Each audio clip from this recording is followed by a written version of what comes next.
হরে কৃষ্ণ। সুধী গৌর ভক্তবৃন্দ, স্থিতধী অর্থাৎ স্থিতপ্রজ্ঞ ব্যক্তির লক্ষণ কি? শ্রীমদ্ ভগবদ্গীতা দ্বিতীয় অধ্যায় সাংখ্যযোগের 56 নম্বর শ্লোকে ভগবান শ্রীকৃষ্ণ অর্জুনের মাধ্যমে আমাদেরকে শিক্ষা দিচ্ছেন যে তিতাব দুঃখ উপস্থিত হলেও যার মন উদ্বিগ্ন হয় না, সুখ উপস্থিত হলেও যার স্প্রিয় হয় না, এবং যিনি রাগ ভয় ও ক্রোধ থেকে মুক্ত, তিনি স্থিতধী অর্থাৎ স্থিতপ্রজ্ঞ। মুনি তাকে বলা হয় যিনি কোনো স্থির সিদ্ধান্ত উপনীত না হয়ে নানা রকম অনুমান করবার জন্য মনকে নানাভাবে আলোকিত করতে পারেন।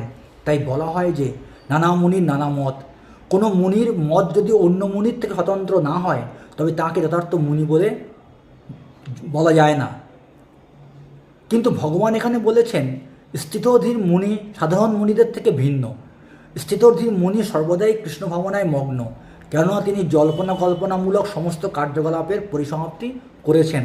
তাকে বলা হয় প্রশান্ত নিঃশ্বাস মনোরথান্তর, অথবা যিনি জল্পনা কল্পনার স্তর অতিক্রম করে উপলব্ধি করতে পেরেছেন যে বসুদেব তনয় ভগবান বাসুদেব বা শ্রীকৃষ্ণই হচ্ছেন সব কিছু বাসুদেব সর্বমিতি মহাত্মা সুদুর্লভ, তাকে বলা হয় মুনি, যার মন একনিষ্ঠ। এই ধরনের কৃষ্ণ ভাবনাময় ভগবত ভক্তকে জড়জগতের তিতাব ক্লেশের কোনো আক্রমণই তার বিচলিত করতে পারে না, কারণ তিনি সব রকমের দুঃখ দুর্দশাকে ভগবানের আশীর্বাদ বলে মনে করেন।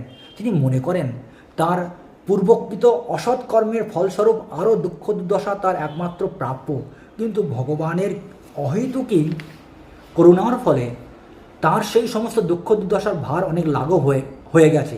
তেমনি যখন তার সুখানুভূতি হয় তখন তিনি নিজেকে সেই সুখের অযোগ্য বলেই মনে করেন।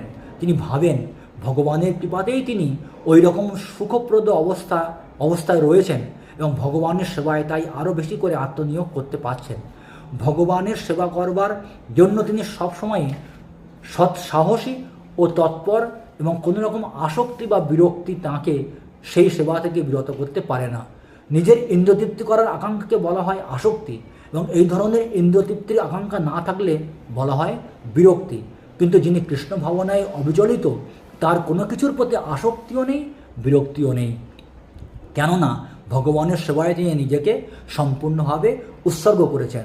তাই তাঁর কোনো প্রচেষ্টা ব্যর্থ হলে তিনি ক্রোধান্বিত হন না। সফল হন বা ব্যর্থই হন, তিনি তার সংকল্পে সর্বদাই একনিষ্ঠ। হরে কৃষ্ণ।